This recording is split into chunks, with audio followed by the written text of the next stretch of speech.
What is happening, good people? It is October 14th, and we're coming at you with Macro Dirt Podcast number 17. What is up, JD's Nuts? What's up, you son of a bitch? How you doing today, all right? Let's get right into it, shall we? Columbus Day. Columbus Day. Give me a quote. So this is not from me. This is from Brian Westbury. Okay, saw this on Twitter. He said, when it was Columbus Day, nobody worked. Now that it's Indigenous Peoples Day, everybody works. He says, I like Columbus Day better. Hell yeah. Hell yeah. Still a national hero in my house, too, Christopher Columbus. I don't care what anybody says. I mean, did you hear the Kamala comment on him on Indigenous Peoples Day? It was just atrocious. It was I was thinking about, so I was in California in the late 90s. And when I was there, Berkeley, this is like 99, Berkeley just renamed Columbus Day to Indigenous Peoples Day. So this is like 25 years ago. And I said, well, that's dumb. But I was like, it's Berkeley. Like, that's not going to catch on. Like, that's, and like 25 years later, everybody calls it Indigenous Peoples Day. Yeah. And you've got a U.S. president, literally, a replacement of a U.S. president, Kamala Harris, saying today, European explorers ushered in a wave of devastation, violence, stealing land, and widespread disease. I'm sorry, that's just not the Columbus Day that I grew up with in elementary school. You know what I mean? It's a very different spin. But we're in a different world. Let's get right to the markets. S&P 5890, and nobody is talking about it. Would you agree with that, JD? That is true. Nobody is talking about it. Nobody is talking about the goddamn stock market. And one of the things I like to touch on in our sort of tactical trading discussion is that there's nothing like being long securities that are carving new all-time highs on the chart. Nothing.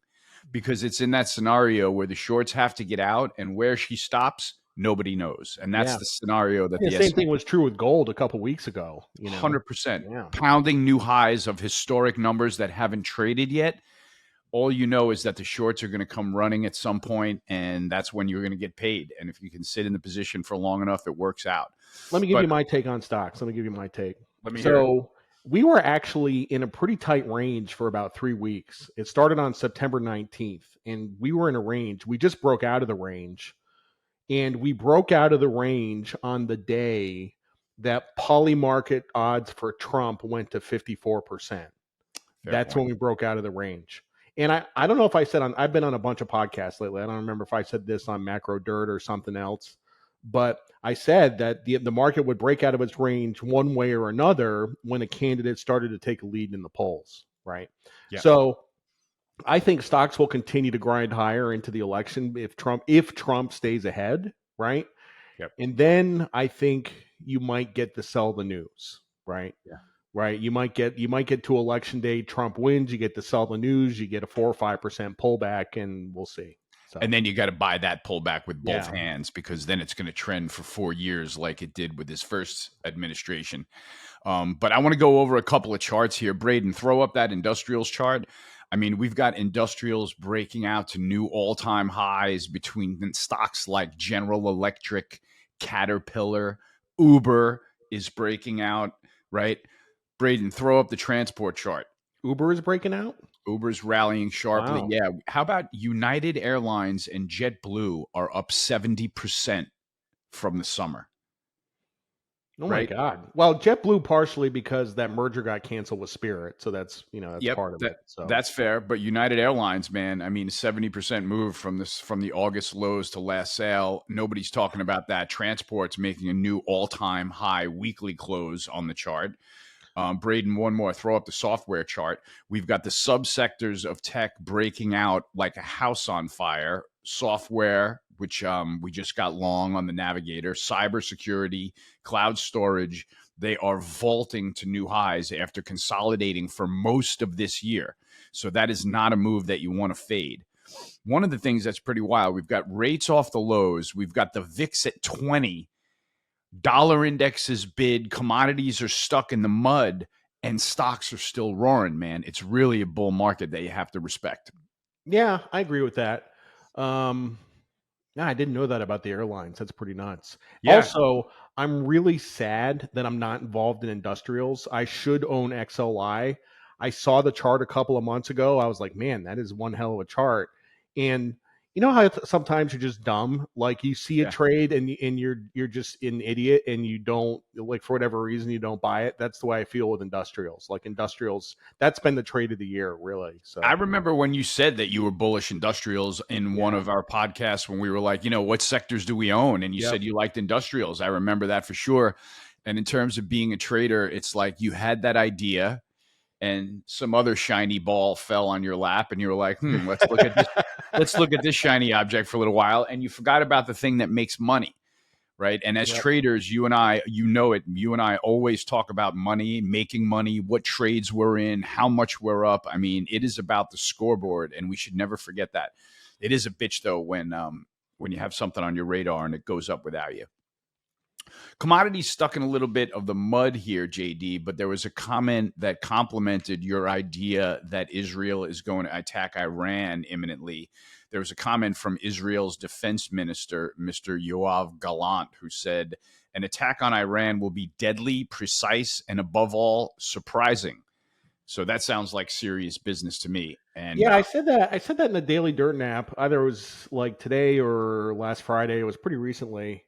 And Israel gave us the exploding pagers, right? Which was one of the coolest spy versus spy moves of all time. Like pagers and radios blowing up. It was freaking incredible. yeah, I don't think this is going to be as simple as a couple of jets flying over and dropping bombs on like refineries and pipelines. Like that's too on the nose for Israel. They're going to do something else. I don't know what it is, but like he said, surprising. It is going to be surprising. yeah, So who yeah. knows? Yeah, they kind of set the stage. I mean, it's a lot of talk for something that's going to be surprising.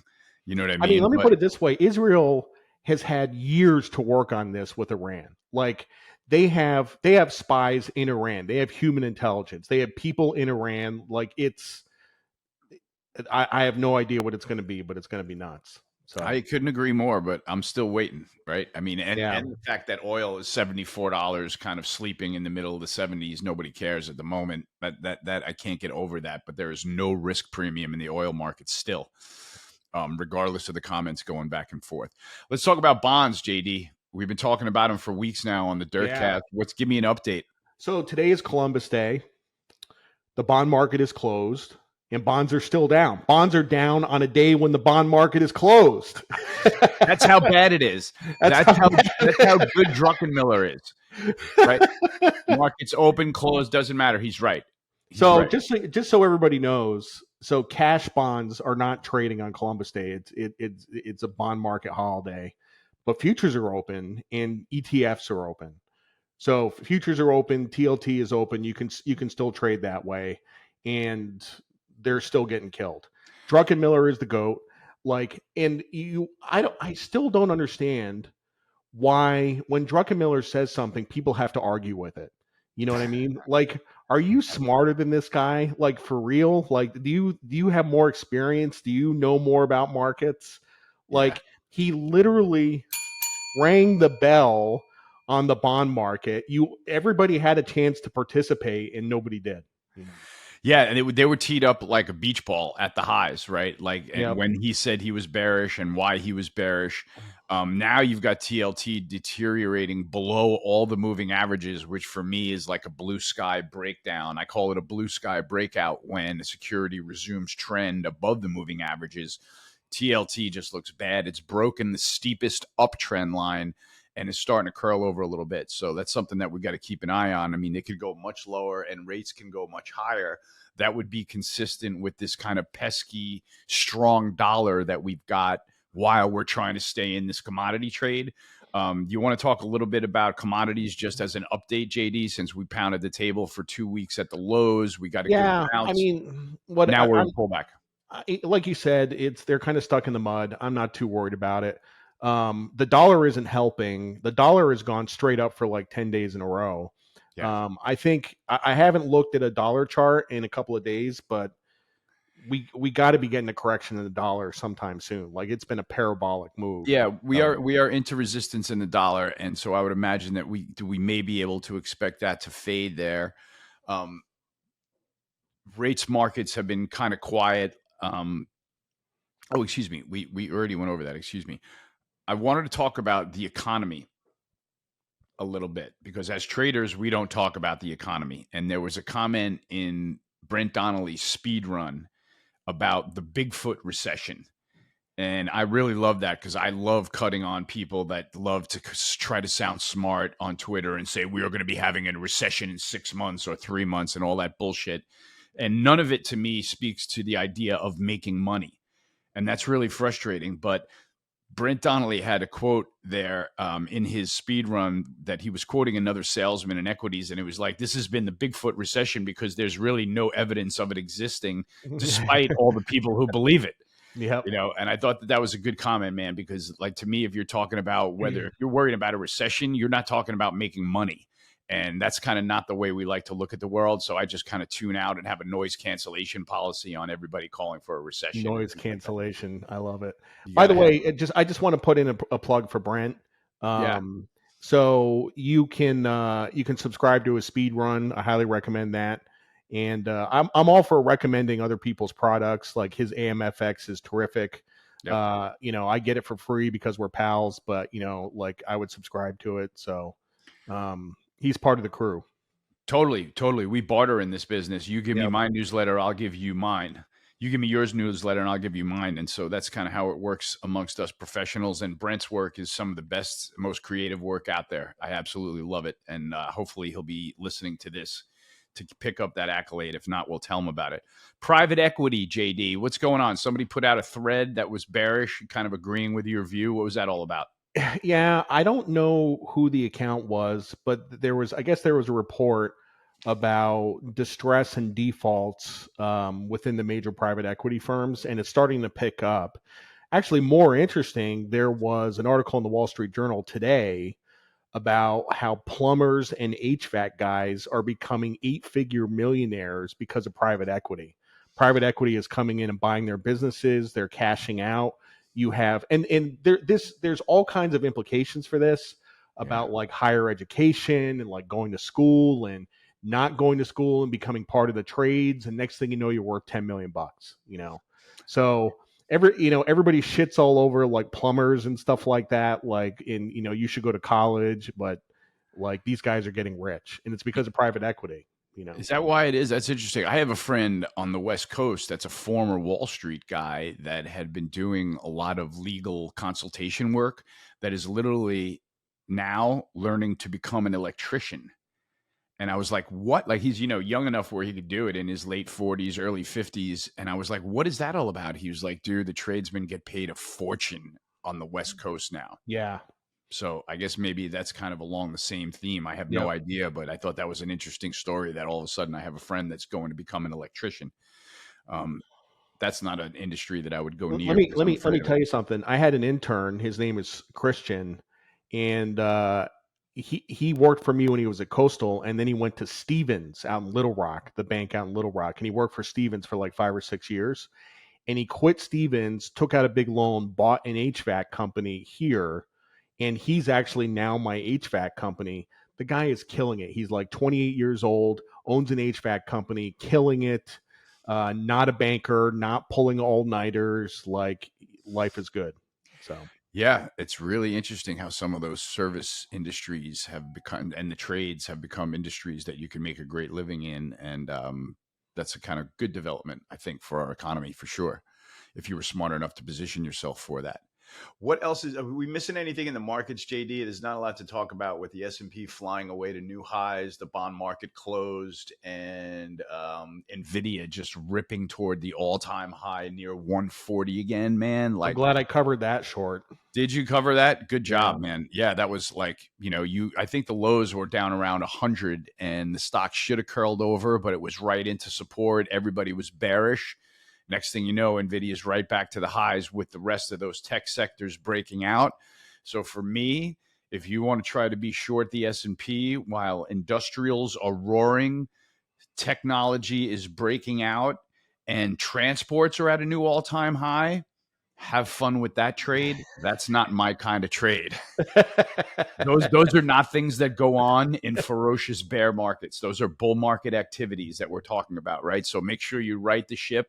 We are in a long position on the Navigator for the third time this year, and man, I got high hopes for the fourth quarter. I really do. Let's get off markets, JD. We'll touch on the book again. You're having book signings all around the country. What's up with that? Here's the book, Night Moves. So this is, are we putting this out tomorrow? Are we putting this out on Tuesday? Yeah, this will be out Tuesday, All if right, not cool. later today. Yeah. So the book signing, if you're in New York City or in the tri-state area, the book signing is Wednesday, October 16th at a bar called Irregulars, which is 1152 First Avenue. I think it's like First and 54th or something like that. 1152 First Avenue from 5 to 7 p.m. I'll probably be there longer than 7. So come by, pick up a copy of Night Moves. There's going to be a whole bunch of scumbags there. We're going to be drinking, having a good time. It's going to be awesome. So That is a great bar, Irregulars. There's great history to that bar. That was purchased by a friend of mine just recently, and he's turned it into a really cool spot. Great place to watch the New York City Marathon in a couple of weeks as well. Yep. Just to plug it for that. What else we got going on, JD? We got Elon Musk landing rockets and giant umbrella stands. 2 weeks after trainers. Yeah, that like unbelievable shit going on. 2 weeks after he calls out FEMA real time saying, like, I have helicopters here looking for help. What number do I call? So he's just busy doing founding father shit every You know other what I week. think about with Elon sometimes? What? This guy is the biggest gambler I have ever met in my entire life. The biggest risk taker I have ever met in my. So think about this. He owns like 8 different companies. He's worth $250 billion. And most people who are billionaires shut the fuck up, right? Yeah. Like they don't get involved in politics. They try to fly under the radar. They don't want to be a target of the government. Elon is like, screw you. I am picking a side. And if he loses, he's going to be fucked.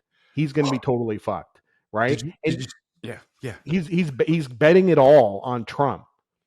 Yeah, he really is betting it all on Trump. Did you see him? He had an interview with Tucker Carlson where he was like, yeah, if Trump loses, I'm fucked. You know, and you're like, ha ha ha. Like, dude, you're going to spend your life in jail if he loses. Like, you know what I mean? But you're right. He has got king size balls and he's got fuck you money that he uses as fuck you money. You know what I mean? Like taking on Brazil, taking on whoever. You know, I'll never forget the image of him showing up at Twitter with the kitchen sink in his arms. Yeah. I mean, the guy is a baller on every single level. Now, he may be unpalatable. He may be the crazy CEO of Tesla that does illegal shit. But at the same time, he's still that sort of crazy character that, like you said, just keeps gambling and putting it all on the line. And I'm a big fan, and I couldn't have more respect for the guy, especially now that he is on the side of saving free speech. Yeah. You know, and saving the First and Second Amendment. The guy set 40 billion on fire to save free speech. You know what I mean? Twitter as a business is, it's gotten materially worse than when Jack Dorsey was involved. There's no advertisers. Like it's worth like 8 to 10 billion. He paid 46 billion, right? Like, and he didn't mind setting 40 billion on fire to provide a town square where everybody can speak. You know, it's the one place where there is free speech. Yeah, exactly. This is the only place where there's free speech. And he kicked it off with, you know, exposing the Twitter files, you know, with the help of Michael Schellenberger and all that, showing how the government was operating hand in glove with Twitter. And, you know, the 3-letter agencies operating hand in glove with Twitter management to censor content. I mean, he basically let it out of the bag that the First Amendment was canceled without anyone knowing it, and he brought it back back for us for 44 yards. So that was pretty incredibly badass. And then over the weekend, we got to see pictures of his jet landing in the umbrella stand, and Tim Waltz holding a shotgun backwards, and all the blacks who've had it with Barack Obama. I mean, it was an eventful weekend on Twitter, and nobody was talking about the stock market. So that's why it's making new all-time highs today. What do you want to talk about? You want to talk about Tim Walz? Do you want to talk Tim about? Walz, that guy. He is such a fraud. It's unbelievable. And there's a story about. So there's a story about Tim Walz, right? Yeah. Where he goes to China. This is when he was younger. He was like 30 years old. This is one of the many times he went to China. And he comes back and he was speaking to a group of high school students in Nebraska. And he said, China is a great place because everybody shares. Oof. That's scary, right? Yeah. Yeah, he's in their pocket firmly. I think that's all been proven.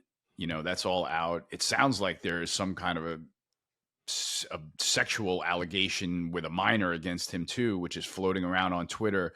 And I only mention it. It could be a rumor, but I've seen it now in like 6 or 7 different forms. So I'm wondering how that's going to pan out. But the guy couldn't be more fake if he tried, right? You see him running out at events, like waving like a lunatic. And then he goes pheasant hunting and gets caught by Twitter saying, except he doesn't have a shotgun, right? And they get a shotgun in his hands and he doesn't even know how to hold it. So literally, like every single thing that they do is fake, and it's like getting so tiresome. So we've only got 3 weeks left, man, and the election is happening.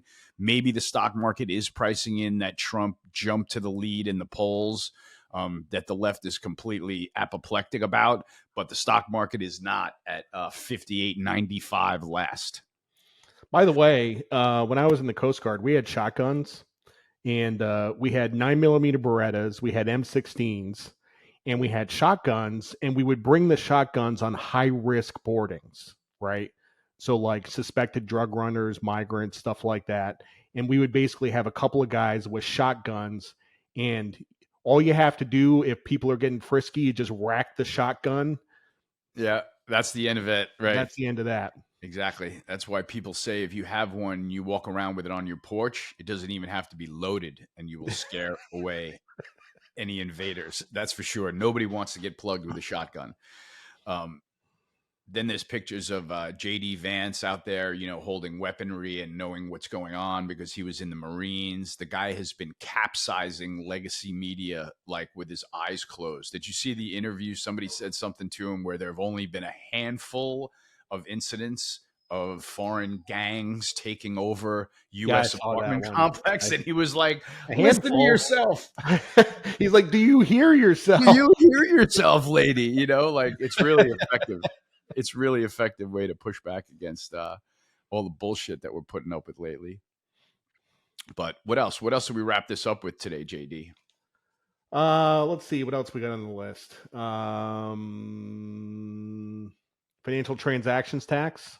But yeah, what's that all about? You mentioned that. No. So when Kamala was running in 2020, she proposed a financial transactions tax. So that's a tax on every trade in the capital markets, right?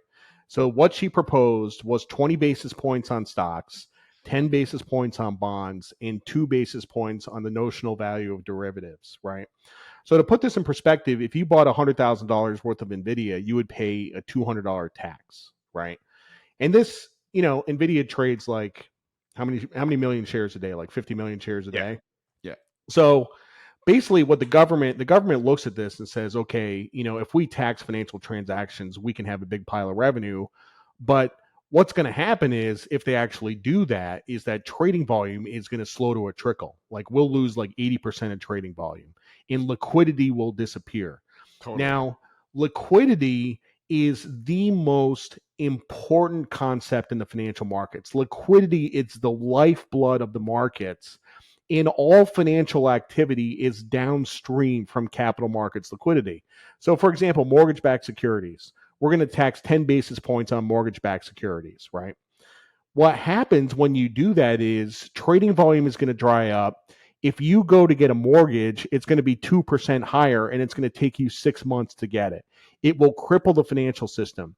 The United States is really the only country or the only major country that doesn't tax financial transactions. If you go to Argentina, our friend Carlos has talked about this. In Carlos, if you send a wire or a money transfer, the government gets 2% or 1% or something like that. Like every financial transaction is taxed, and it grinds the gears of the economy to a halt, just brings it to a halt. There is no more damaging tax than a financial transactions tax. And I got to tell you, whenever I tweet about this, I get some ding dong who says, "Oh, you're just in bed with the HFTs." Right? No, it's you're such an idiot. Like doesn't have anything to do with that. What kind of correlation is that? The dumbest thing I ever heard. So Kamala wanted to do this in 2020. It's if she wins, it's not going to happen because the Republicans are going to take the Senate.